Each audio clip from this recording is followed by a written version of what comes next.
और दोस्तों, lifeline astro channel में आपका स्वागत है। जैसा कि आप जानते हैं कि कुंडली के 12 भाव होते हैं। 12 भाव में 8वें भाव तक अभी तक बात हुई। बृहस्पति देव अगर विराजमान होते हैं तो अपना कैसा परिणाम देते हैं। 8वां भाव पिछले वीडियो में बात हुई थी, बृहस्पति देव अपना कैसा परिणाम देते हैं। आज बात करेंगे भाग्य भाव कुंडली का जो होता है 9वां भाव, उसमें अगर बृहस्पति देव विराजमान होते हैं तो कैसा परिणाम अपना देते हैं, किस प्रकार का परिणाम देते हैं, इसके बारे में आज बात करेंगे। जैसा कि आप जानते हैं कुंडली का भाग्य भाव 9वां भाव बहुत ही शुभ भाव माना जाता है, बहुत शुभ भाव होता है। ये त्रिकोण भाव कहलाता है। जब कुंडली में भाग्य भाव में अध्यात्म कारक गुरु विराजमान होते हैं तो ये अपना बहुत ही अच्छा परिणाम देते हैं। आपको पता होगा कि काल पुरुष की कुंडली में 9वां भाव का स्वामी जो होता है गुरु होते हैं। काल पुरुष की कुंडली बहुत महत्वपूर्ण कुंडली होती है और उसमें भी 9वां भाव के स्वामी धनु राशि यहाँ पे आती है और 9वां भाव के स्वामी यहाँ पे गुरु होते हैं। इसलिए इसका महत्व और भी बढ़ जाता है, क्योंकि काल पुरुष की कुंडली हमेशा इसका महत्व रहता है। त्रिकोण भाव एक बहुत ही शुभ भाव होता है। धर्म भाव, भाग्य भाव कुंडली के होते हैं ये। और गुरु आध्यात्म कारक, ज्ञान कारक, शिक्षा, संस्था, संतान, धर्म, पिता, जिम्मेदारियों को निर्वाह करने वाले ग्रह के रूप में देखा जाता है बृहस्पति देव को।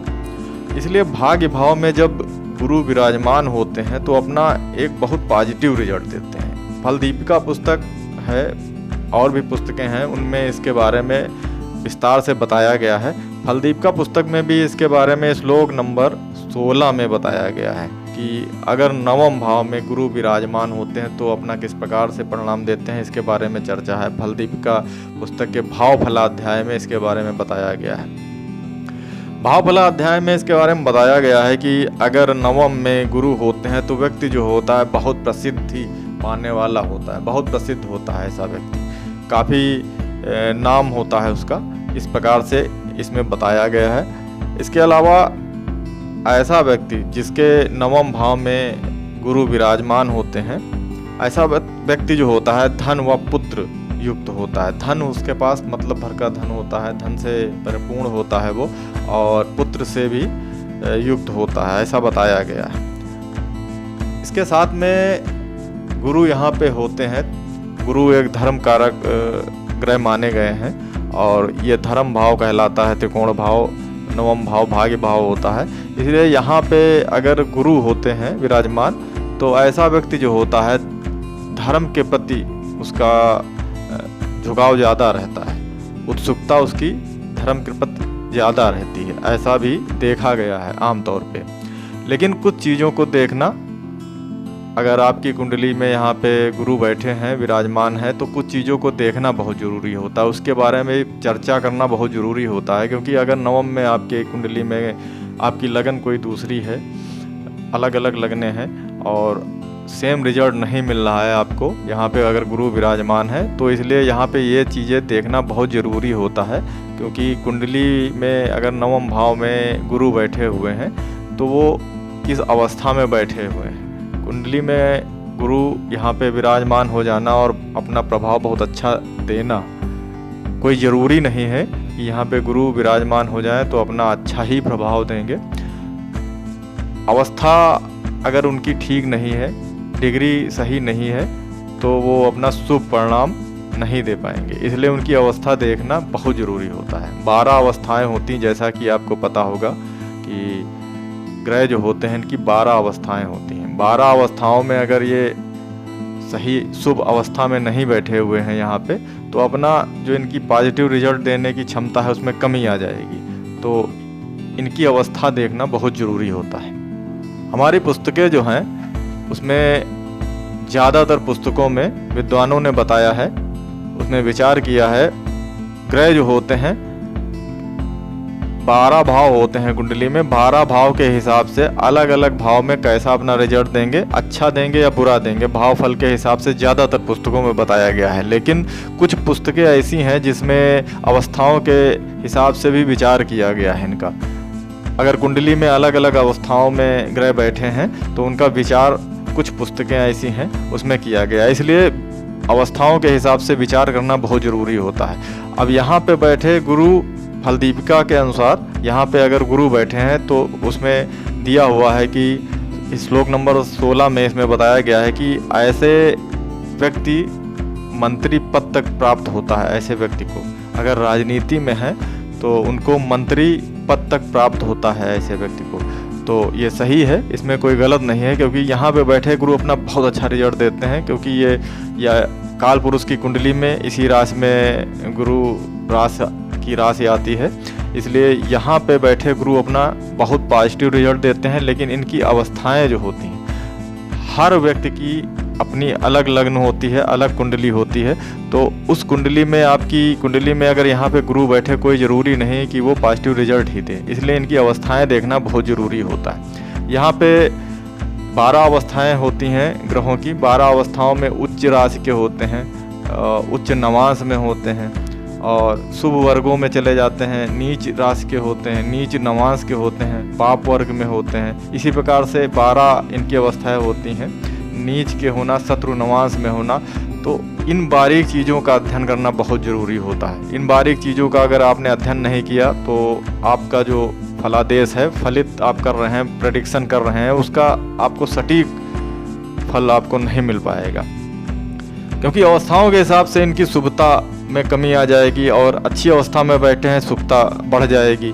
तो इसलिए अवस्थाएं देखना बहुत ज़रूरी होता है। इसके बाद इनकी जो दृष्टियां होती हैं, इसके बारे में भी चर्चा करेंगे।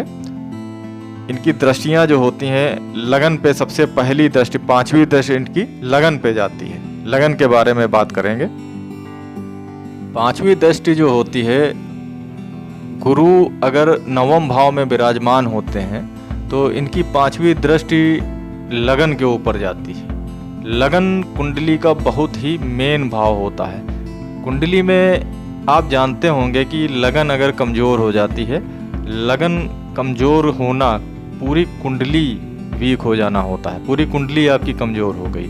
अगर लगन कमज़ोर है तो पूरी कुंडली कमज़ोर हो गई। अगर लगन आपकी मजबूत है तो पूरी कुंडली को मजबूत माना जाता है। और ज्ञान कारक गुरु की दृष्टि यहाँ पे जब जाती है तो ऐसा व्यक्ति जो होता है, ज्ञान तो उसको प्राप्त होता है और ज्ञान से परिपूर्ण होता है ऐसा व्यक्ति। लेकिन ऐसा व्यक्ति थोड़ा इगोइस्ट हो जाता है, ईगो आ जाती है उसमें, थोड़ा सा इगोइस्ट हो जाता है ऐसा व्यक्ति, क्योंकि ज्ञान कारक गुरु की दृष्टि यहाँ पे आना और लगन अपने आप में मेन भाव होता है कुंडली का, तो ऐसा व्यक्ति स्वाभाविक तौर पे थोड़ा इगोइस्ट हो जाता है। लेकिन इसके साथ ही वो धर्म में उत्सुकता उसकी बढ़ जाती है, धर्म के प्रति उत्सुकता उसकी बढ़ने लगती है। ऐसा व्यक्ति धर्म के प्रति ज़्यादा झुकाव हो जाता है ऐसे व्यक्ति का। इसके अलावा 7वीं दृष्टि जो इसकी तीसरे भाव पे आती है, 7वीं दृष्टि तीसरे भाव पे आने से, तीसरा भाव जो होता है हॉबीज़ का भाव होता है, तो ऐसा व्यक्ति जो होता है गुरु से संबंधित जो आध्यात्मिक प्रोग्राम वगैरह इवेंट हैं उसमें भाग लेता है ऐसा व्यक्ति, और सर्वे सर्वा बनता है ज़्यादातर ऐसा व्यक्ति, क्योंकि ऐसा व्यक्ति जो होता है मेन रोल में आता है। आध्यात्म के प्रोग्राम हो, इवेंट हो, कोई भी हो, इस प्रकार के प्रोग्राम में आने से ऐसा व्यक्ति उसका सर्वे सर्वा बनता है और या फिर भाग ले सकता है ऐसा व्यक्ति। इसके अलावा इसकी 9वीं दृष्टि जो होती है 5म भाव पे आती है।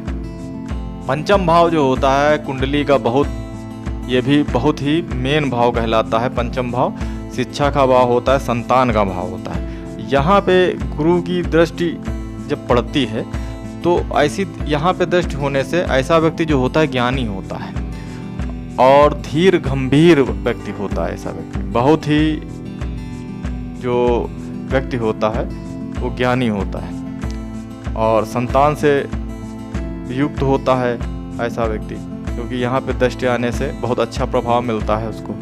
तो दोस्तों इस प्रकार से इनकी दृष्टियाँ जो होती हैं बहुत शुभ होती हैं, लेकिन इसके साथ में यहाँ पे ये देखना ज़रूरी है कि यहाँ पे आपकी कुंडली में 9वें भाव में अगर गुरु बैठे हैं तो उनकी अवस्था क्या है। अगर वो पापग्रस्त हैं या नवांश नीच नवांश में है, इस प्रकार से कई प्रकार की अवस्थाएं होती हैं। अगर शुभ वर्गों में नहीं हैं तो अपना पॉजिटिव रिजल्ट में कमी कर देंगे, ये मान के चलें आप। रिजल्ट जो होंगे उसके शुभ परिणाम आपको नहीं मिलेंगे, इसलिए इन बातों को देखना बहुत ज़रूरी होता है। तो दोस्तों, आपने जाना नवम भाव में गुरु अपना कैसा रिजल्ट देते हैं। अगर आपको वीडियो अच्छा लगा है तो कृपया सब्सक्राइब जरूर कर दें, लाइक कर दें और हमारे चैनल से जुड़ जाएं। मिलते हैं अगले दशम भाव के बारे में बात करेंगे अगले वीडियो में। तो तब तक के लिए नमस्कार, धन्यवाद।